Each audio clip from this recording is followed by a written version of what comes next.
Why it's important to speak things into existence. What do I mean by that?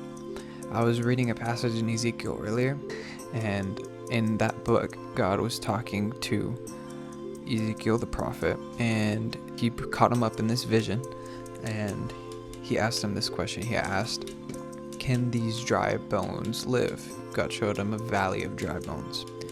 And Ezekiel responded, yeah, they can live if you lead them to live, if you give them the power to live, right? And then God gave him this instruction. And I think this instruction is very important. He said, prophesy to these dry bones. Speak to these dry bones, and you shall see them live. And he did it, and those dry bones began to become alive.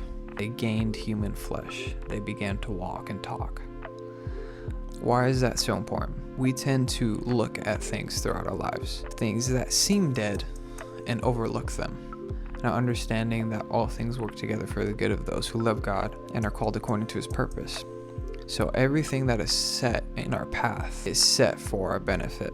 So if you continue to speak death over the events in your life, over the different object situations you are dealing with, ultimately you will be confronted in that way. Why? Because as a man thinks, so is he. So it is super important and key to remind yourself and even prophesy to yourself God's will and God's mind concerning the things in your life. That's why you seek him earnestly. Without his mind, without his heart, you can do nothing. So continue to keep God's heart and mind at the forefront of your life. In Jesus' name.